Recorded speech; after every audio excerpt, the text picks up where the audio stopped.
يا أيها الذين آمنوا إذا نودي للصلاة من يوم الجمعة فاسعوا إلى ذكر الله وذروا البيع. إن الحمد لله نحمده ونستعينه ونستغفره ونؤمن به ونتوكل عليه ونعوذ بالله من شرور أنفسنا وسيئات أعمالنا. من يهده الله فلا مضل له ومن يضلله فلا هادي له ونشهد أن لا إله إلا الله وحده لا شريك له ونشهد أن محمدا عبده ورسوله. أما بعد فإن خير الحديث كتاب الله وخير الهدي هدي محمد صلى الله عليه وسلم وشر الأمور محدثاتها وكل محدثة بدعة وكل بدعة ضلالة وكل ضلالة في النار. فأعوذ بالله السميع العليم من الشيطان الرجيم من همزه ونفخه ونفسه. بسم الله الرحمن الرحيم. يا أيها الذين آمنوا اتقوا الله حق تقاته ولا تموتن إلا وأنتم مسلمون. وقال عز وجل: يا أيها الذين آمنوا اتقوا الله وقولوا قولا سديدا يصلح لكم أعمالكم ويغفر لكم ذنوبكم ومن يطع الله ورسوله فقد فاز فوزا عظيما. وقال عز وجل: يا أيها الناس اتقوا ربكم الذي خلقكم من نفس واحدة وخلق منها زوجها وبث منهما رجالا كثيرا ونساء واتقوا الله الذي تساءلون به والأرحام إن الله كان عليكم رقيبا. وقال عز وجل في موضع آخر: يا أيها الذين آمنوا اتقوا الله ولتنظر نفس ما قدمت لغد واتقوا الله ان اللہ خبیر بما تعملون. معزز حاضرین، عزیز نوجوان ساتھیوں اور اسلامی خواتین، اللہ رب العالمین کا بے پایان شکر و احسان ہے، اس کا فضل و کرم ہے کہ اس اللہ رب العالمین نے ہم سب کو آج کے اس مبارک موقع پر قرآن و حدیث کی باتیں سننے اور سنانے کا موقع عنایت فرمایا ہے. درود و سلام و آخری نبی جناب مجتبیٰ محب مصطفیٰ محمد الرسول اللہ صلی اللہ علیہ وسلم پر، جن کی محنتیں اور جن کی کوششیں صرف اسی لیے رہیں کہ امت مسلمہ کا ہر انسان جہنم سے آزاد ہو جائے اور جنت میں چلا جائے، اور صحابہ کرام رضوان اللہ علیہم اجمعین پر، جنہوں نے نبی کریم صلی اللہ علیہ وسلم کی ایک ایک سنت کو اپنی زندگی میں عملی طور پر ایسے نبھایا گویا کہ صحابہ کرام کی زندگیاں جب اگر ہم پڑھتے ہیں تو نبی کریم صلی اللہ علیہ وسلم کے سارے اعمال ہمیں نظر آتے ہیں. اب ہماری اور آپ کی یہ ذمہ داری ہے کہ جو کچھ بھی ہم نبی کریم صلی اللہ علیہ وسلم اور صحابہ کرام سے سیکھتے ہیں، ان تعلیمات کو اس کے مستحقین تک پہنچائیں. رب العالمین سے دعا ہے کہ اللہ تعالی ہم سب کو کہنے سننے سے زیادہ عمل کرنے کی توفیق عطا فرمائیں. معزز سامعین، خطبہ مسنونہ کے بعد جو آیت کریمہ میں نے آپ کے سامنے تلاوت کی، یہ آیت کریمہ جس کا تعلق ایک ایسی چیز سے ہے، ایک ایسی خبر سے ہے اور ایک ایسا پیغام اس آیت میں اللہ رب العالمین ہم سب کو دے رہا ہے کہ اس پیغام کو ہم مکمل بھلا چکے ہیں، اور اس پیغام کو ہم بہت ہی معمولی سمجھتے ہیں، اور اس پیغام کو ہم یہ سمجھتے ہیں کہ یہ تو بس قرآن مجید میں اللہ تعالیٰ نے بتلا دیا اور نبی کریم صلی اللہ علیہ وسلم نے احادیث میں یوں ہی فرما دیا.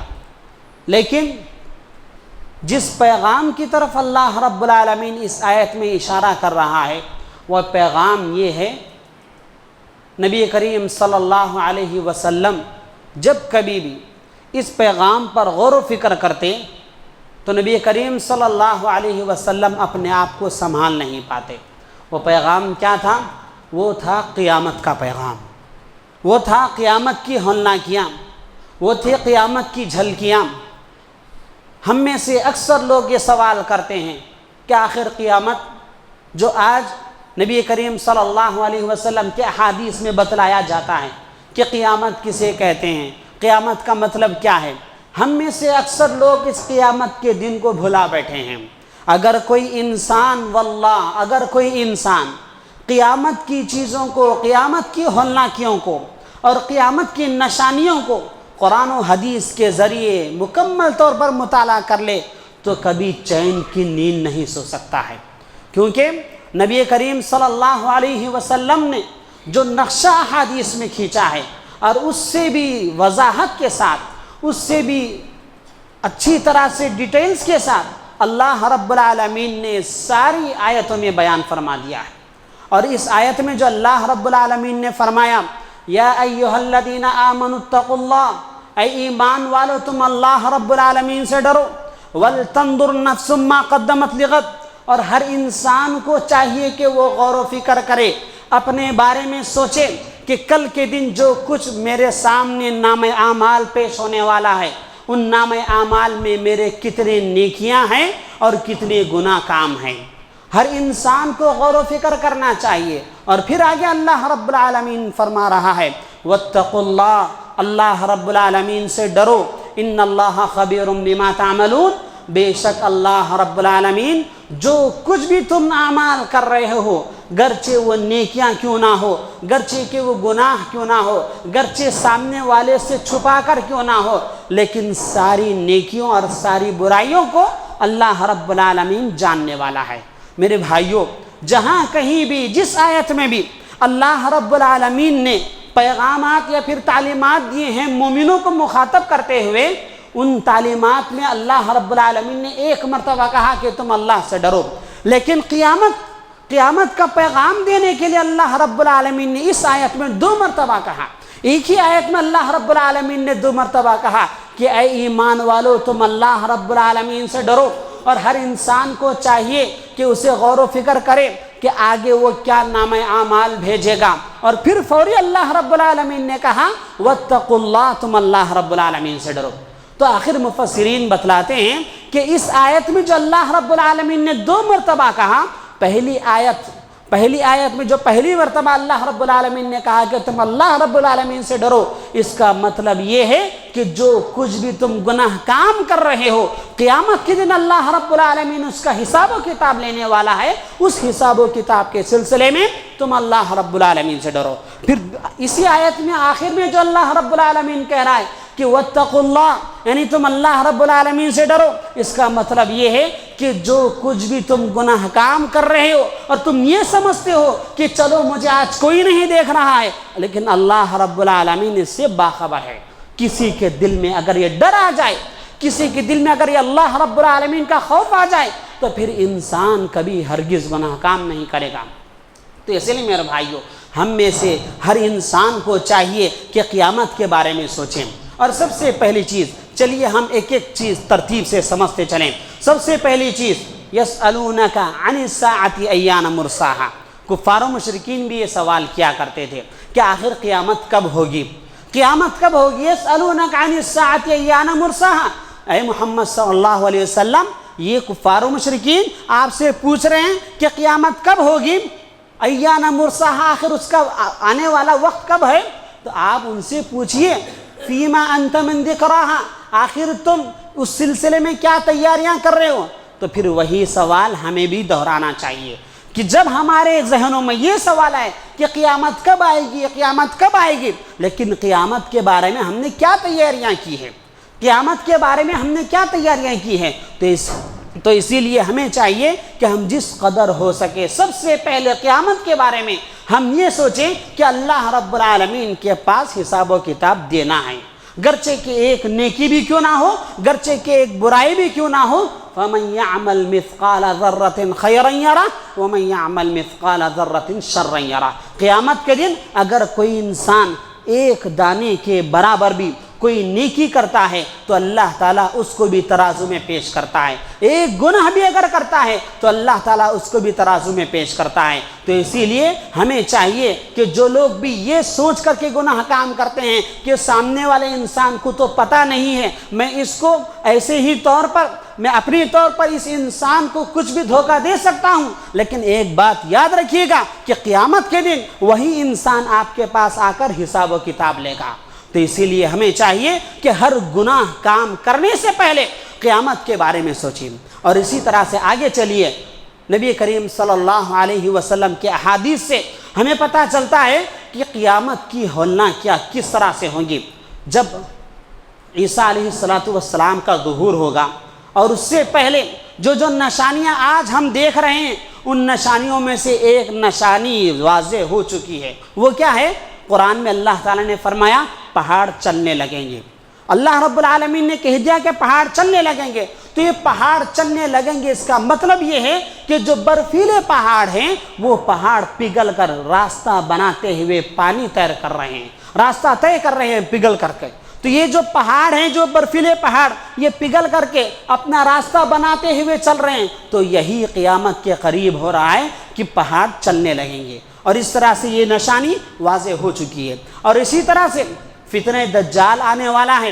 یہ جو دجال کا فتنہ ہے جو قیامت کے قریب ظہور ہوگا، نبی کریم صلی اللہ علیہ وسلم کے حدیث میں کہ کئی ایسے حدیث ہیں، صحیح مسلم میں ہیں، صحیح بخاری میں ہیں، کہ جو انسان سورۃ الکہف کی شروع کی 10 آیتوں کی پابندی کرے گا، جو انسان سورۃ الکہف کی 10 آیتوں کی تلاوت کرے گا ہر دن، اللہ رب العالمین دجال کے فتنے سے اسے محفوظ رکھے گا. اور جانتے ہو دجال کا فتنہ کیا ہوتا ہے؟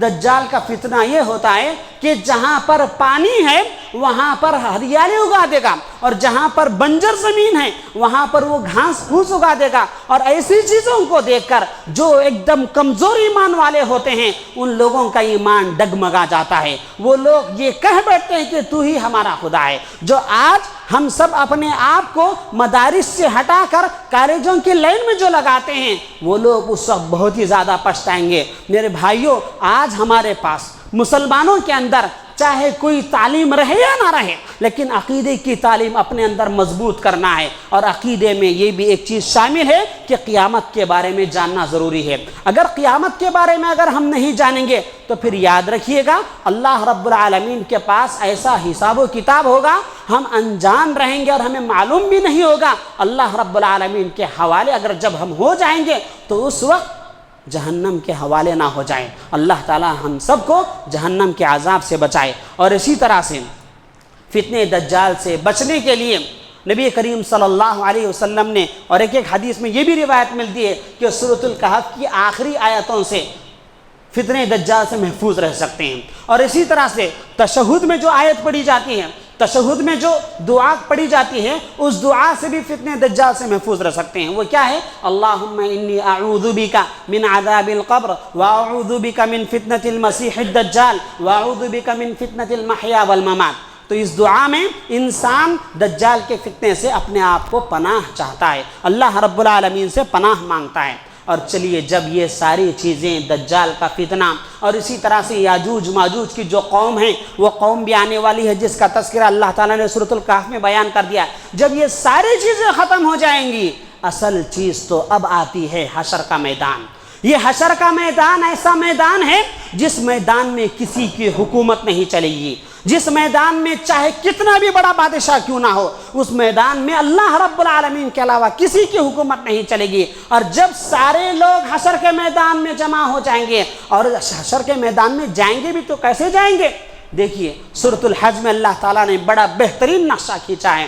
یا ایھا الناس اتقوا ربکم، اے لوگو تم اپنے رب سے ڈرو. ان زلزلۃ الساعۃ شیء عظیم، بے شک زلزلہ یہ بہت ہی بڑی خطرناک چیز ہے، بہت ہی بڑی چیز ہے. یوم ترونہا تذہل کل مرضعۃ عما ارضعت، یعنی قیامت کے دن، جس دن قیامت برپا ہوگی، اس دن اپنی ماں ایک چھوٹے سے بچے کو دودھ پلا رہی ہوتی ہے، وہ بھی اپنے بچے کو چھوڑ کر بھاگنے لگے گی. آج دنیا میں جو محبت کی مثال دی جاتی ہے کہ چاہے کچھ بھی ہو جائے ماں اپنے بچے کو اپنے سینے سے دور نہیں کرتی، اگر وہی کیفیت میں، وہی حالت میں، یعنی قیامت کی کیفیت میں اگر کوئی ماں اپنے بچے کو دودھ پلانے سے دور کر رہی ہے تو پھر اندازہ لگائیے گا کہ اس وقت کا ماحول کیسے ہوگا.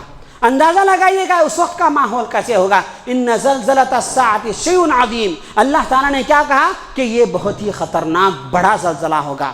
یوم ترونہا تذہل کل مرضعۃ عما ارضعت وتضع کل ذات حمل حملہا، یعنی جو حاملہ عورت ہوتی ہے اس حاملہ عورت کا حمل بھی گر جائے گا. اس حاملہ عورت کا حمل بھی گر جائے گا، اور یہ سارے لوگ حشر کے میدان میں جمع ہوں گے۔ اور حشر کے میدان کی کیفیت ہم اگر احادیث میں دیکھیں گے، حشر کے میدان کی کیفیت کے بارے میں نبی کریم صلی اللہ علیہ وسلم کی ایک حدیث میں آپ کے سامنے رکھ کر اپنی بات کو آگے بڑھاتا ہوں۔ جب سارے لوگ نفسا نفسی کے عالم میں ہیں، حساب و کتاب کا وقت ابھی شروع نہیں ہوا ہے، ہر انسان پریشان ہے، اپنے نام اعمال کے مطابق پسینے میں ڈوبے ہوئے ہیں، اور ایسی صورت میں سارے لوگ انتظار میں رہتے ہیں کہ آخر اللہ رب العالمین حساب و کتاب کب شروع کرے گا۔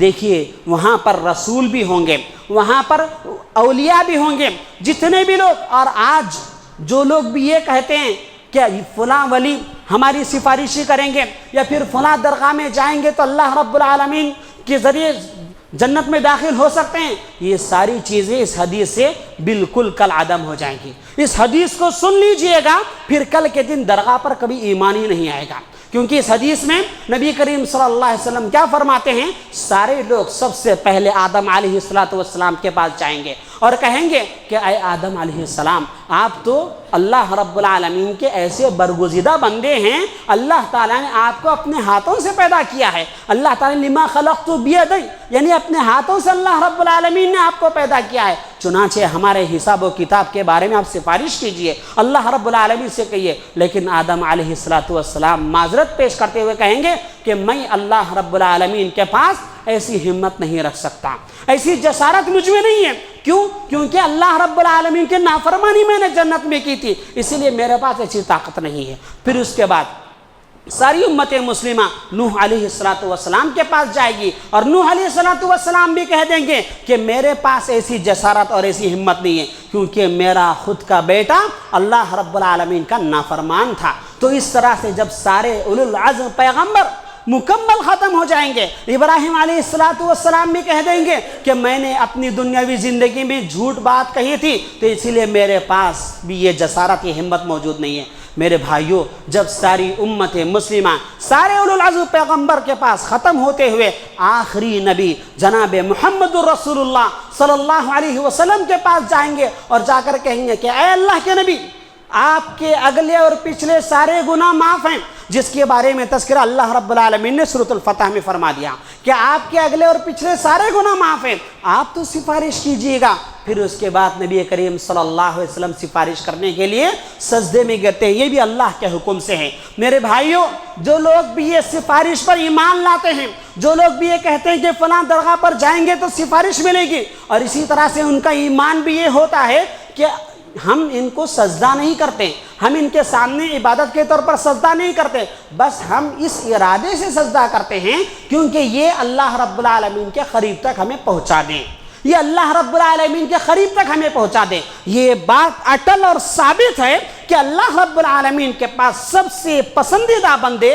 انبیاء ہیں، اور انبیاء یہ کام نہیں کر سکے تو پھر یہ لوگ کہاں سے کر سکتے ہیں؟ اور اسی طرح سے جو یہ عقیدہ رکھتے ہیں، یہی عقیدہ کفار و مشرکین نے بھی رکھا تھا، لیقربونا الی اللہ زلفا، یعنی یہ لوگ ہمارے قریب ہو، ہمیں قریب کر دے اللہ رب العالمین سے۔ میرے بھائیوں، یہ سارے عقیدے باطل ہیں۔ سفارش چلے گی تو صرف اللہ رب العالمین کے سامنے، نبی کریم صلی اللہ علیہ وسلم کو جو اللہ حکم دے گا، من ذا الذی یشفع عندہ الا باذنہ، یعنی اللہ رب العالمین جس انسان کے حق میں سفارش کرنے کا حکم دے گا، اسی انسان کے حق میں نبی کریم صلی اللہ علیہ وسلم سفارش کریں گے، اور وہ بھی کب؟ وہ بھی قیامت کے دن۔ اور قیامت کے دن جب نبی کریم صلی اللہ علیہ وسلم سجدے میں چلے جائیں گے، اللہ رب العالمین کے سکھلائے ہوئے کلمات سے، اللہ رب العالمین کے سکھلائے ہوئے کلمات سے اللہ رب العالمین کی تعریف بیان کرتے ہیں، کبریائی بیان کرتے ہیں، اس قدر سجدے میں جاتے ہیں کہ سنن ابن خزیمہ کی ایک روایت ملتی ہے، سنن ابن خزیمہ کی ایک روایت ملتی ہے کہ نبی کریم صلی اللہ علیہ وسلم تقریباً کئی ہفتے سجدے میں رہتے، اور یہ کیفیت کیسی ہوگی اس متعلق احادیث میں تفصیلات نہیں ہیں کہ آخر نبی کریم صلی اللہ علیہ وسلم سجدے میں آخر کتنے دن رہیں گے، بس ایک روایت ملتی ہے، اس کے علاوہ اور کوئی روایت نہیں ملتی ہے۔ تو لیکن اتنی بات ہمیں ایمان لانا ہے، یقین رکھنا ہے کہ نبی کریم صلی اللہ علیہ وسلم سفارش کے لیے سجدے میں جائیں گے، تو اس کے بعد اللہ رب العالمین کہے گا یا محمد ارفع راسک، اے محمد تم اپنے سر کو اٹھاؤ، واشفع تشفع، تم سفارش کرو، تمہاری سفارش قبول کی جائے گی۔ تو میرے بھائیوں اس وقت نبی کریم صلی اللہ علیہ وسلم قیامت کے دن اللہ رب العالمین سے سفارش کریں گے، تب چل کر کے حساب و کتاب شروع ہوگا۔ اور حساب و کتاب، جب یہ حساب و کتاب کا وقت آئے گا، اس حساب و کتاب کے وقت کے آنے سے پہلے بعض لوگوں کی ساری نیکیاں ختم ہو جائیں گی، بعض لوگ اپنی نیکیوں میں مکمل طور پر غریب ہو جائیں گے۔ اور آج کے زمانے میں لوگ کہتے ہیں کہ ہم امیر ہیں، ہم امیر ہیں۔ میرے بھائیوں، نبی کریم صلی اللہ علیہ وسلم کی احادیث میں کیا پتہ چلتا ہے کہ قیامت کے دن امیر کون ہوگا؟ من المفلس۔ نبی کریم صلی اللہ علیہ وسلم سوال کرتے ہیں کہ غریب کون ہے، غریب کون ہے، مفلس کون ہے؟ ہماری نظر میں تو جس کے پاس کپڑا مکان نہ ہو وہ انسان غریب، لیکن نبی کریم صلی اللہ علیہ وسلم فرماتے ہیں کہ ایک انسان قیامت کے دن آئے گا، بہت ہی زیادہ نیکیاں لے کر آئے گا، لیکن اس کا حساب و کتاب کا وقت آنے سے پہلے ساری نیکیاں اس کے پاس ختم ہو جائیں گی۔ صحابہ کرام پریشان ہو جائیں گے کہ آخر اللہ کے نبی اس کی نیکیاں کیسے ختم ہو جائیں گی؟ تو نبی کریم صلی اللہ علیہ وسلم فرماتے ہیں کہ ایک مظلوم انسان آئے گا اور آ کر کے اللہ رب العالمین سے شکایت کرے گا کہ اے اللہ، اس انسان نے مجھ پر ظلم کیا تھا، اس انسان نے مجھ پر ظلم کیا تھا، مجھ سے مال لیا تھا لیکن میرا مال اس نے نہیں لوٹایا ہے۔ تو اللہ رب العالمین بدلے کے طور پر نیکیاں اٹھا کر کے دے دے گا، بدلے کے طور پر نیکیاں اٹھا کر کے دے دے گا۔ تو اس لیے میرے بھائیوں، آج تک اپنی زندگی میں جس انسان پر بھی ظلم کیے ہیں، قیامت کے برپا ہونے سے پہلے معافی مانگ لیجئے گا، ورنہ پھر قیامت کے دن اپنی نیکیوں سے حساب چکتا کرنا پڑے گا، اپنی نیکیوں سے حساب چکتا کرنا پڑے گا۔ اور اسی طرح سے حساب و کتاب کے دن کے بارے میں سورۃ المعارج میں اللہ رب العالمین فرماتا ہے یود المجرم لو یفتدی من عذاب یومئذ ببنی۔ مجرم چاہے گا کہ وہ اپنے آپ کو اللہ رب العالمین کے عذاب سے بچا لے فدیے میں دے کر، اور فدیے میں کس کو دینا چاہے گا؟ اور آج کے دور میں ہمارے زمانے میں یہ کیا ہے؟ فدیہ مطلب کوئی پیسہ دے دو اور اپنے آپ کو بچا لو۔ میرے بھائیوں، دنیا کی حکومت میں یہ چلے گا، لیکن اللہ رب العالمین کی حکومت میں لمن الملک اليوم، اس وقت اللہ رب العالمین سوال کرے گا کہ آج کے دن کس کی حکومت ہے؟ للہ الواحد القہار، یعنی اللہ رب العالمین جو زبردست ہے اسی کی حکومت چلے گی۔ تو اس لیے میرے بھائیوں، اس وقت کے زمانے سے، اس وقت کے اپنے آپ کو، اس وقت کا ڈر اپنے دل میں پیدا کیجئے، اور اللہ رب العالمین کے پاس وہ انسان کیا کہے گا؟ یود المجرم لو یفتدی من عذاب یومئذ ببنی وصاحبته واخیہ وفصیلته التی تؤوی ومن فی الارض جميعا ثم ینجی۔ یعنی مجرم چاہے گا کہ وہ اپنے باپ کو، اپنے آل اولاد کو، اپنے رشتہ داروں کو، یا پھر اپنے متعلقین کو، یہاں تک کہ زمین میں جتنے بھی لوگ ہیں سارے لوگوں کو بدلے میں دے کر اپنے آپ کو عذاب سے بچانا چاہے گا۔ اللہ تعالیٰ کہے گا ثم ینجی، کلا، ہرگز نہیں ہو سکتا۔ کیوں؟ اس لیے کہ اللہ رب العالمین کی حکومت انصاف پر مبنی ہے۔ وموازین القسط لیوم القیامہ، اللہ رب العالمین نے کیا فرمایا سورۃ الانبیاء میں کہ یہ جو میزان ہے، یہ جو ترازو ہے، یہ انصاف پر مبنی ہے، یہ انصاف والا ترازو ہے جو قیامت کے دن اللہ رب العالمین کے پاس برابر تولے گا۔ وفیت کل نفس ما عملت وہم لا یظلمون، یعنی جو کچھ بھی آج ہم عمل کریں گے اس دنیاوی زندگی میں، اللہ رب العالمین ذرا برابر بھی ہرگز ناانصافی نہیں کرے گا، ہر انسان کو اس کے نیکی کا بدلہ ضرور دے گا۔ اور اسی طرح سے سورۃ الحاقہ میں اللہ تعالیٰ نے کیا فرمایا؟ الحاقۃ ما الحاقہ وما ادراک ما الحاقہ کذبت ثمود وعاد بالقارعہ فاما ثمود فاہلکوا بالطاغیہ۔ قوم عاد، قوم سمود کا تذکرہ کرتے ہوئے اللہ رب العالمین نے کہا ایک جھلک بتلایا کہ جس طرح سے قوم عاد اور قوم سمود میں عذابات آئے تھے، اس سے بھی خطرناک اور دردناک حالت اور اس کی کیفیت قیامت کے دن کی کیفیت ہوگی۔ تو اس لیے میرے بھائیوں، وقت ختم ہوا چاہتا ہے، لیکن آخری بات میں آپ تمام کے سامنے یہ بات کہنا چاہتا ہوں کہ ہر گناہ کرنے سے پہلے یہ بات یاد رکھیے گا کہ اللہ رب العالمین ہمیں دیکھ رہا ہے، اللہ رب العالمین ہمیں دیکھ رہا ہے، اور اللہ رب العالمین جس وقت حساب و کتاب لے گا اس وقت ہمیں کیا جواب دینا ہے، ابو ہریرہ رضی اللہ عنہ اس حدیث کے راوی ہیں، اور ابو ہریرہ رضی اللہ عنہ اس حدیث کو بیان کرنے سے پہلے کئی مرتبہ بے ہوش ہو چکے تھے۔ حدیث بیان کرنے کے لیے آتے ہیں لیکن زبان پر الفاظ آنے سے پہلے بے ہوش ہو جاتے ہیں۔ تو صحابہ کرام پریشان ہو گئے کہ آخر وہ کون سی حدیث ہے جو کہ ابو ہریرہ رضی اللہ عنہ بیان کرنا چاہتے لیکن بیان نہیں کر پاتے ہیں۔ تو اس کے بعد آخر ہمت جوڑ کر ابو ہریرہ رضی اللہ عنہ بیان فرماتے ہیں کہ حساب و کتاب انسان کا اس وقت تک شروع نہیں ہوگا جب تک کہ یہ 4 سوالات کے جوابات انسان نہ دے دے. اور اس میں سے کیا کیا سوالات ہیں کہ ہم نے تمہیں نوجوانی عطا کی تھی، اس نوجوانی کو تم نے کہاں صرف کیا ہے؟ ہم نے نوجوانی عطا کی تھی، نوجوانی کی قیمت، نوجوانی کی قدر و قیمت، طاقت و قوت آپ کے پاس موجود تھی، لیکن آپ نے اس نوجوانی کو کہاں صرف کیا، کہاں استعمال کیا؟ جواب کیا دو گے میرے بھائیوں؟ جواب ہمارے پاس صرف یہی رہے گا کہ ہم نے اپنے نوجوانی کو بازاروں میں خرچ کر دیا، جبکہ صحابہ کرام کا معاملہ کیا تھا کہ اپنی نوجوانی کو مساجد میں خرچ کیا کرتے تھے. اور اسی طرح سے اور ایک سوال ہوگا کہ ہم نے تمہیں مال عطا کیا تھا، تم نے اس مال کو کہاں صرف کیا ہے، اور تم نے مال کو کہاں سے کمایا اور کہاں خرچ کیا؟ اور آج جو لوگ بھی سود میں مبتلا ہیں، جنہیں آج فائدہ نظر آ رہا ہے، اس فائدے کو حاصل کرنے سے پہلے یہ سوچ لینا کہ سودی معاملات کرنے سے پہلے یہ سوچ لینا کہ قیامت کے دن اللہ رب العالمین اس سودی معاملات کے بارے میں ضرور سوال کرے گا ہم سے. میرے بھائیوں، یہ سودی معاملات میں آج گمشدہ ہو کر اس قیامت کے پیغام کو ہم بھلا چکے ہیں. یہ قیامت کوئی ایسا معمولی دن نہیں ہوتا جس دن کے بارے میں ہم یہ کہتے ہیں کہ جو ہوتا دیکھ لیں گے. اکثر لوگ کیا کہتے ہیں کہ جب کبھی بھی ان سے کہا جائے گا کہ اللہ رب العالمین کے پاس میں آپ کو پکڑوں گا، تو کیا کہتے ہیں؟